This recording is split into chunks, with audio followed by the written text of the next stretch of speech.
Hello guys, welcome back to day 4. So my watch was inside out. So today's video is going to be a little bit different from the rest of them because I sat down today and I filmed 2 different videos that I wanted to do today and did not like the way that they turned out. I didn't even edit them, but I was like, this is not what I feel led to do or what I feel led to talk about today. And so I've just been thinking all day and I've been like, man, I really have no clue what I want today's video to be about. And it came to mind, it's hard to have a YouTube channel that's Christ-based if you don't even know where my beginning started. So today is going to be testimony day, and I'm going to be sharing with you guys my testimony and how I got to where I'm at now. So it all started in 2019. Well, let's take it all the way back. I started going to church since I was born. So I went to church from the age 0 all the way to 7. And we went to church every Sunday consistently. And then I started doing all-star and competitive cheer. And if you know anything about competitive cheer, you are traveling literally 24/7, all day, every day, pretty much every Sunday. We were gone. So that put a lot of stress on my family, being gone a lot of times. We were more gone than not. And so when you start getting in a consistent rhythm of not being there, then you just don't go back somewhat. And we also were starting a new project at our old house. We were building something, so that also took time away. So then after that, I lived the rest of my years out of church, didn't go back, didn't care to go back, because I enjoyed not waking up early and I enjoyed getting to stay home, watch Titans games. That's just how I was as a little girl. So around middle school, I would say about 6th grade, I started growing up, hitting that wonderful teenage phase and learning and experiencing life in so many different areas. Middle school is pretty much the make or break. You learn a bunch of different things about yourself. You learn things about other people. You learn a bunch of new emotions that you didn't even know, other than anger, sad, happy, any of that. You start learning all these new variety of emotions and trying to fit in and be cool and, all the cliche stuff you'd see from a Disney Channel movie. And so going through 6th grade, I very much realized, looking back at it now, I loved the attention. I had friends, and I also was really into the fact of having a boyfriend during those times. I thought if I had a boyfriend, that meant I was everything. I was a cheerleader. I had a boyfriend. I thought, this is life. I'm just living life and this is great.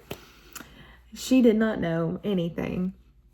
So I went throughout 6th grade and started dating a younger boy at the time. Well, he was the same age, but started dating a boy in my grade, and he ended up telling me a bunch of stuff that his brother had gone through, who was older. And that led to me learning a bunch of things that I didn't really understand in middle school. And then when I got to 7th grade, I ended up feeling very alone. I didn't have any classes with my friends, and we lived in a really big middle school with a bunch of kids. So our town had one middle school at the time, and so everything was just crammed together, so many classrooms, everything was completely spread out. So it was very different, very, very different from me. I didn't have the friends that I normally did, and it was just a very lonely time for me. And I didn't understand. I didn't know if I did anything. I didn't know if something had happened. So 7th grade was very lonely for me. And then moving into 8th grade, I got into another relationship and learned a very, very much, I don't even know how to describe it. Learned a lot of things that somebody in 8th grade should not know about. And hearing as of today's times, things are a lot worse than when I was in middle school. So in 8th grade, I ended up getting to a moment where I just did not want to be alive anymore. my life was very complicated and hard. And you think, how can life be complicated and hard in middle school? But it is very true. And I remember waking up every day feeling like I wasn't somebody. Like I was just there. I was just a body that sucked in air. That's pretty much all I felt like. I didn't really talk to God. The only time I talked to God was because I knew him. I talked to God. I was like, God, why is this happening? Like, if you're so good, then what is all this? And I guess at the time I really saw God as just somebody who kind of played chess. Like he moved the pieces every now and then, but he'd like to sit back and watch mostly. And everything would unfold in the way that it needed to. And so I ended up having depression in 8th grade and became suicidal, and very much had the thoughts, and I had things in my mind, and it was very hard. It was hard for me because I didn't tell anybody. I didn't talk to anybody. I didn't want anybody to know I was struggling. And I had heard people say, like, that were close to me, like, oh, well, if somebody's like that sick, then they have to go somewhere. And I didn't want to go anywhere. Like, I isolated myself. I didn't talk to anybody. I bottled everything up. And ultimately, like, I became really rebellious in 8th grade. I didn't listen to my parents. I didn't talk to my parents. I had no care what they had to say. I just wanted to be left alone and just be my own person. I ended up falling into just lustful tendencies in 8th grade. Started watching stuff I shouldn't have. I started doing things that I shouldn't have. Granted, never had my purity taken or anything like that, but my innocence was taken because I was opened up to a door of a bunch of things, and it's nobody's fault other than mine because I have control over myself at the end of the day. And when you're in middle school, you think, oh, well, everybody else is doing it. Why can't I? So then fast forward into freshman year of high school, I had stepped away from stuff like that because I realized, there's just something so much bigger and so much better than me. And I remember one day in 8th grade, I was laying in a bathtub at my old house, and I was like, I just don't understand. Like, if you're such a good God, then where are you? I don't understand where you are. And I heard a voice that was just so loud, yet so quiet at the same time.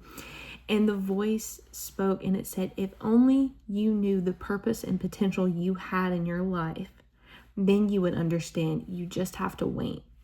And when I heard that, I cleaned up my act. I was like, I'm not going to do stuff that hurts myself. I'm not going to think in a bad way. Like, we're going to do better and we're going to be better.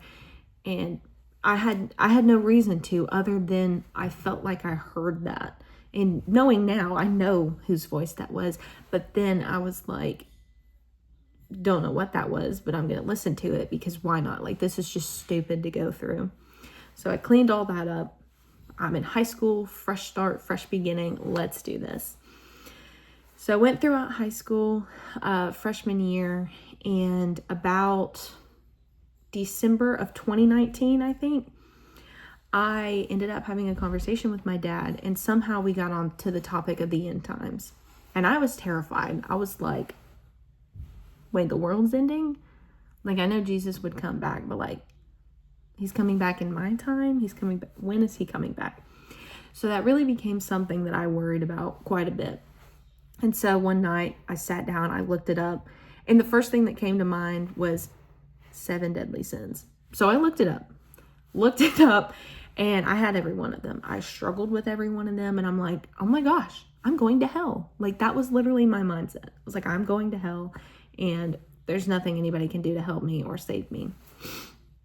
So I really had the urge to just start reading a Bible, which sounded very odd for me. I was like, I have no care to read a Bible at all in my life. I had none at all.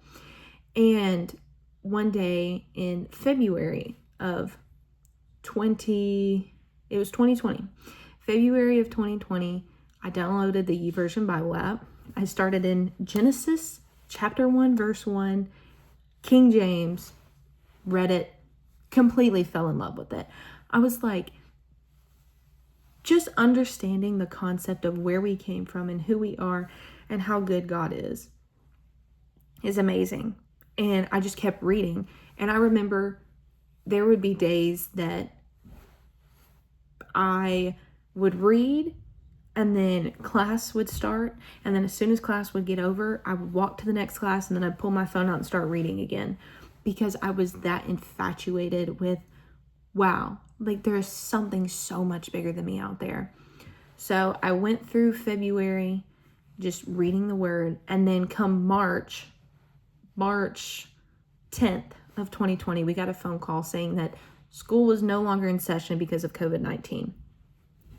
So the rest of the time, all the way to August 2020, I had that much time to just sit and read my Bible and just get to know the Lord more. And I fell in love with God. I found a Christian community on TikTok, and I fell in love with the idea that there is a God who loves me and who chose me. Like, he didn't have to save me from those moments, but he did. He didn't have to tell me what he told me when I was lying in the floor of a bathtub, but he did.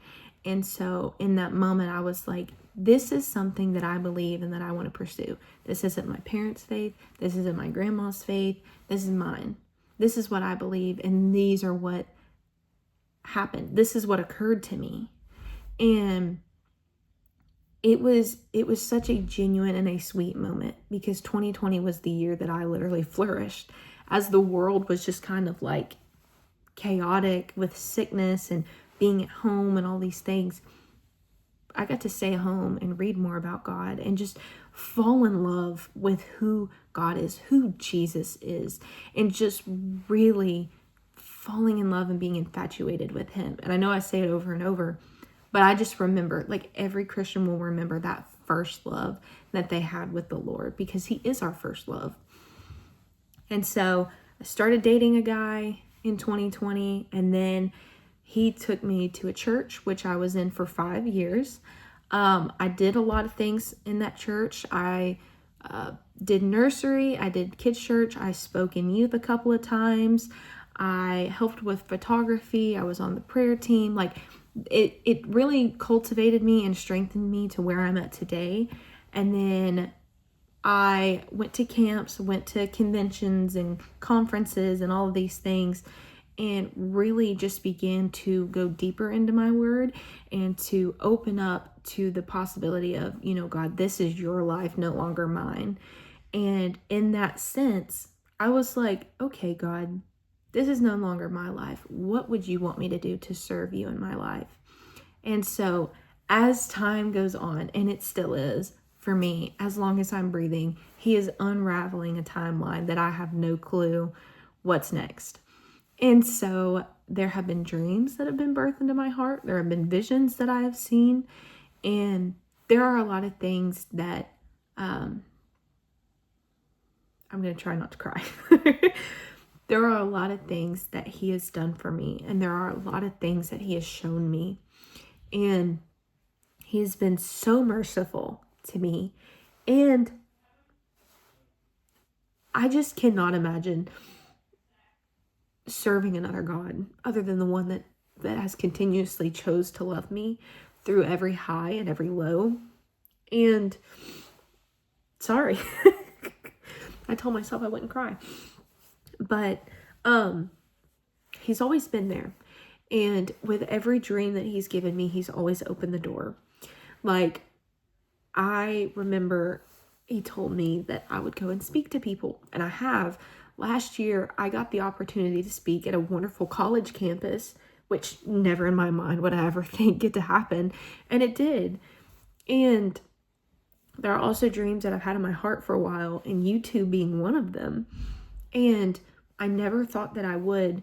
And I never thought that I would get the chance to, or I would even get the courage to do something like this. But here I am. And this year's word God's given me is persistence.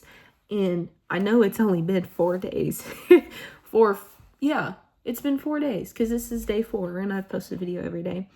It's been 4 days into this new year, and I've never had such a grind and a willpower to do what I want to do now. And that is to make videos for you guys. And part of this 50 day challenge is me pushing myself to go out there and to say, this is what the Lord told me that he wanted me to do.